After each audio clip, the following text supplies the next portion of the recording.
आज हम देखेंगे क्लास 9th में एक्सरसाइज 4.1। एक्सरसाइज 4.1 का फर्स्ट क्वेश्चन हमसे कहता है कि एक बुक है, नोटबुक है, उसकी कीमत पेन की कीमत से डबल है। तो आपको क्या करना है, यहाँ पे एक लीनियर इक्वेशन फॉर्म करना है। तो बहुत सिंपल सा क्वेश्चन है।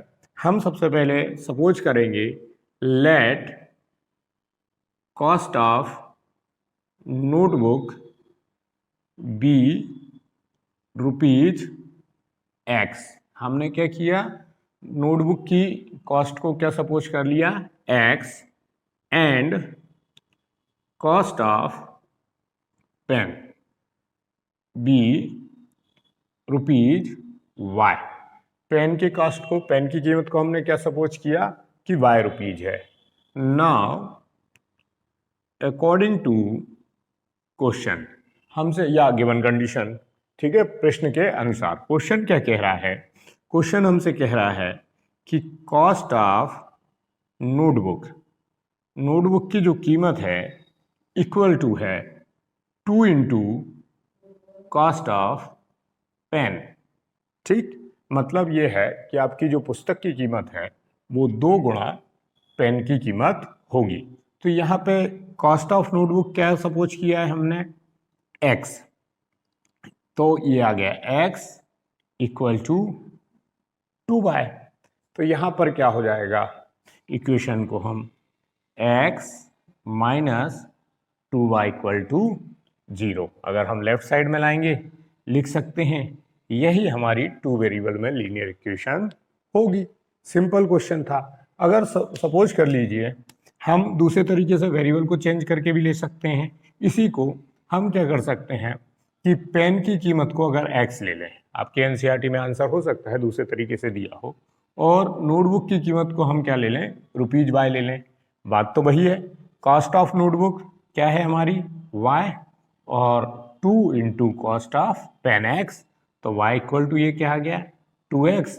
तो हम इसको इस तरीके से लिख सकते हैं 2x minus Y equal to 0। ये बात सिर्फ इस बात पर डिपेंड करता है कि आप किस वेरिएबल को किसके लिए उपयोग में ला रहे हैं। तो ये बड़ा सिंपल सा क्वेश्चन था।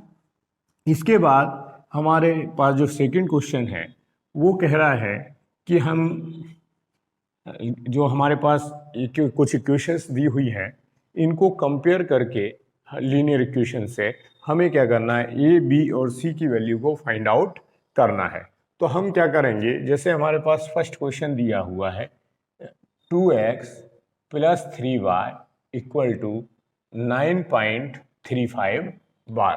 सबसे पहले तो हम क्या करेंगे, इसको स्टैंडर्ड फॉर्म में लेके आएंगे। हमारी लीनियर इक्वेशन का स्टैंडर्ड फॉर्म क्या है, ax plus b y plus c equal to 0। कहने का अर्थ है कि हम सभी टर्म्स को RHS में, RHS से LHS में लेके आ जाएंगे, और यहाँ पर जो RHS है वहाँ पे 0 के अलावा कुछ नहीं होना चाहिए। तो सबसे पहले हमने इसको क्या किया, इसको यहाँ ट्रांसफर किया। तो ये क्या हो गया 2x प्लस 3y माइनस 9.35 बार इक्वल टू 0। अब यहाँ पर एक चीज़ का ध्यान रखेंगे, अगर हम किसी को भी लेफ्ट से राइट में लाते हैं या राइट से लेफ्ट में ले जाते हैं, अगर यहाँ पे पॉजिटिव साइन होता है तो माइनस साइन हो जाता है, और माइनस साइन होता है तो प्लस साइन हो जाता है। मतलब साइन क्या हो जाते हैं, चेंज हो जाते हैं। अब हम इसको क्या करेंगे, कंपेयर करेंगे।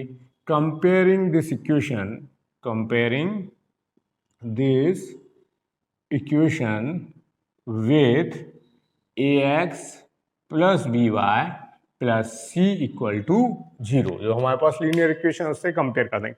तो ये बहुत सिंपल सा काम होता है। जो x के साथ है वो a होगा, जो y के साथ है वो b होगा, जो सिंगल है या अकेला है वो क्या होगा, आपका c होगा। तो यहाँ x के साथ 2 है, यहाँ x के साथ a है, तो a इक्वल टू आपको कितना मिला, 2 मिल गया। इसी तरीके से b इक्वल टू आपको कितना मिल गया, 3 मिला, और c हमें कितना मिल गया, माइनस का 9 सी हमें मिल गया, हम यहाँ लिख देते हैं c इक्वल टू माइनस का 9.35 बार। कितना सिंपल सा क्वेश्चन था, कुछ भी करने की आवश्यकता नहीं। अब हम देखते हैं हमारा अगला क्वेश्चन, इसी का सेकंड क्वेश्चन क्या कह रहा है आपसे। ये कह रहा है x minus y upon 5 minus 10 equal to 0। तो इसमें तो कुछ भी करने की जरूरत नहीं है, हम कंपेयर करेंगे। चूंकि यहाँ x के साथ कुछ नहीं लिखा, जब x के साथ कुछ नहीं लिखा होता है तो वहाँ पर 1 होता है, तो यहाँ ये इक्वल टू कितना हो गया आपका 1। और यहाँ पे y के साथ कितना लिखा हुआ है 1 अपॉन 5, तो b इक्वल टू कितना हो जाएगा हमारा माइनस का 1 अपॉन 5। और यहाँ c के साथ में कितना कांस्टेंट कितना होगा आपका माइनस का 10। कितना बढ़िया सा क्वेश्चन था, लेकिन आप वहाँ लिख दीजिएगा comparing this equation with x plus b y plus c equal to 0 से तुलना करने पर। सिंपल क्वेश्चन था, ये हमारा था क्वेश्चन नंबर सेकेंड। अब हम इसी तरीके से हम देखेंगे हमारा question number third. Question number third हमसे क्या कह रहे हैं कि minus 2x plus 3y equal to 6। पहले हम इसको स्टैंडर्ड फॉर्म में लाएंगे, तो हम इसको लेफ्ट साइड में ले आएंगे, तो माइनस का 2x प्लस का 3y माइनस का 6 इक्वल टू 0। अब इसको कंपेयर करेंगे, तो बड़ा आसान काम है। ये इक्वल टू कितना हो गया आपका माइनस का 2, बी इक्वल टू कितना हो गया आपका पॉजिटिव 3, और सी इक्वल टू कितना हो गया माइनस का 6। कितना सिंपल काम है। इसी तरीके से अगर हम देखें हमारा फोर्थ क्वेश्चन में हमसे कह रहे हैं कि x इक्वल टू 3y। हम पहले इसको क्या करेंगे स्टैंडर्ड फॉर्म में लाएंगे, तो हम यहाँ लिखेंगे x plus 3y equal to 0। अगर हम इसको कंपेयर करें, किससे कंपेयर करें, comparing this equation with ax plus b y plus c equal to 0, जो हमारी जनरल इक्वेशन है। तो यहाँ a इक्वल टू कितना हो जाएगा 1, b इक्वल टू हो गया 3, और कांस्टेंट तो है नहीं, इसलिए कांस्टेंट की वैल्यू कितनी होगी 0 होगी। इसी तरीके से हम चाहें तो हमारा क्वेश्चन नंबर 5 भी सॉल्व कर सकते हैं। क्वेश्चन नंबर 5 हमसे क्या कह रहा है, ये है हमारा 2x equal to minus 5y। इसको हम यहाँ ट्रांसफर करेंगे तो ये क्या हो जाएगा 2x plus 5y equal to 0। तो इसको हम कंपेयर करेंगे, तो x के साथ चूंकि 2 है तो a इक्वल टू कितना हो जाएगा 2, और यहाँ y के साथ 5 है, तो y के साथ कितना b के इक्वल टू वैल्यू कितनी हो जाएगी 5, और कांस्टेंट नहीं है, इसलिए कांस्टेंट की वैल्यू कितनी होगी 0। आप बस इस बात का ध्यान रखिएगा कि लीनियर इक्वेशन से जब भी कंपेयर करें तो जो x के साथ होगा वो आपकी वैल्यू a होगी, y के साथ जो होगा वो b होगा, और जो कांस्टेंट होगा अकेला होगा वो c होगा। इतनी सी बात आपको याद रखनी है। अब हमारा क्वेश्चन नंबर 6 देखते हैं।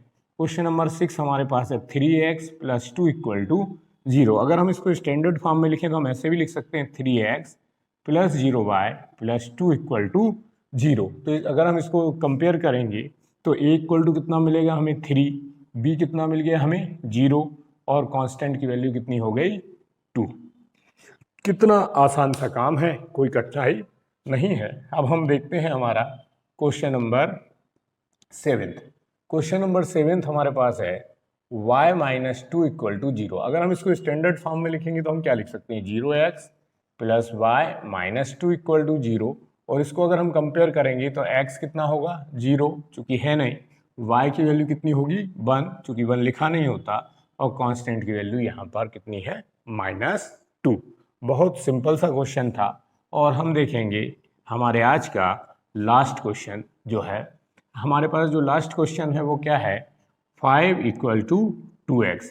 हम इसको क्या करेंगे लेफ्ट साइड में ले जाएंगे 5, राइट साइड में ले जाएंगे 5 को, तो हमें क्या मिलेगा 2x minus 5 by equal to 0, और हम इसको स्टैंडर्ड फॉर्म में ऐसे लिख सकते हैं 2x plus 0y minus 5 equal to 0। अगर हम इसको कंपेयर करें, comparing equation with ax plus b y plus c equal to 0, इसकी तुलना कर देंगे किस, तो यहाँ पे a इक्वल टू हमें क्या मिलेगा फाइनली 2, b इक्वल टू कितना मिल गया 0, और c इक्वल टू आपको कितना मिला -5। ये बिल्कुल आपका आसान क्वेश्चन थे, करने में इनको कोई कहीं किसी प्रकार की कोई समस्या नहीं थी। आप थोड़ी सी ध्यान से कॉपी पेन लेके बैठिएगा और उनकी प्रैक्टिस कीजिएगा। मैं आशा नहीं करता, पर पूर्ण विश्वास है कि आपको समझ में आ जाएंगे। आप सारे डिस्ट्रैक्शन को छोड़कर अपनी पढ़ाई पर ध्यान दीजिएगा, क्योंकि मेहनत ही आपको आगे ले जा सकती है। विद्या ददाति विनयम, विनयम ददाति पात्रताम, पात्रताम ददाति धनम और धनम ददाति सुखम। अर्थात विद्या से विनय की प्राप्ति होती है, विनय से पात्रता आती है और पात्रता से धन प्राप्त होता है। और आप जानते हैं कि संसार के सारे सुख धन से ही प्राप्त होते हैं। नमस्कार।